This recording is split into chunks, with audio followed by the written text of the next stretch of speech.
নমস্কার সবাইকে। সবাই কেমন আছেন? আশা করি সবাই অনেক ভালো আছেন। আমিও অনেক ভালো আছি। আপনাদের মাঝে নিয়ে আসলাম আরেকটা নতুন ভিডিও। ভিডিওর প্রথম অংশ দেখে বুঝতে পারছেন এটা একটা মন্দিরের ভিডিও।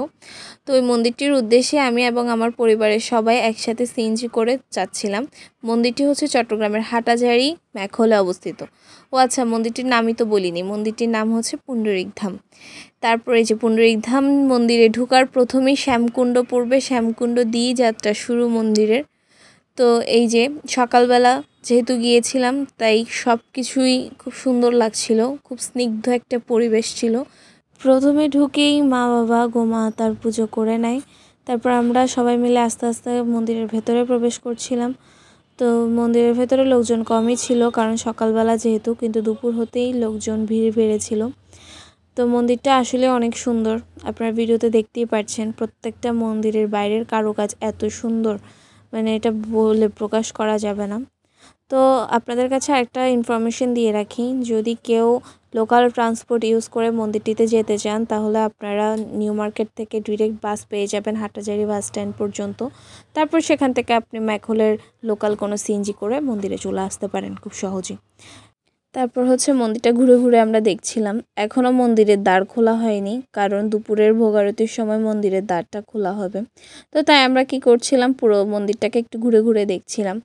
তো মন্দিরটাতে ঘুরে ঘুরে দেখার সময় একটা জিনিস লক্ষ্য করলাম যে মন্দিরে আসলে সকল প্রকারের গাছই মনে হয় আছে, কোনো গাছ মনে হয় মিস নাই, যে নাই এখানে।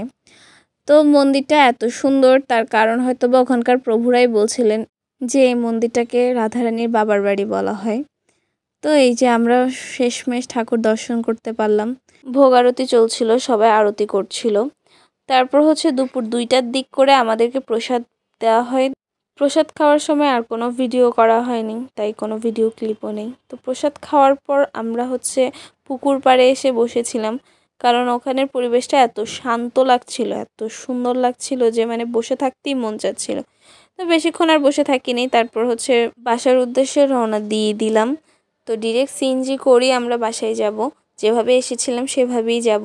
কিন্তু ম্যাকহলের রাস্তা এত বাজে অবস্থা ছিল, আরও 2-3 দিন বৃষ্টির কারণে রাস্তায় পানি জমে গিয়েছিল এবং রাস্তা অনেক জায়গায় ভাঙা ছিল, যার জন্য খুবই অবস্থা খারাপ ছিল। তারপর আস্তে আস্তে মেন রোডে উঠে গেলাম, হাটাজারির মেন রোডে।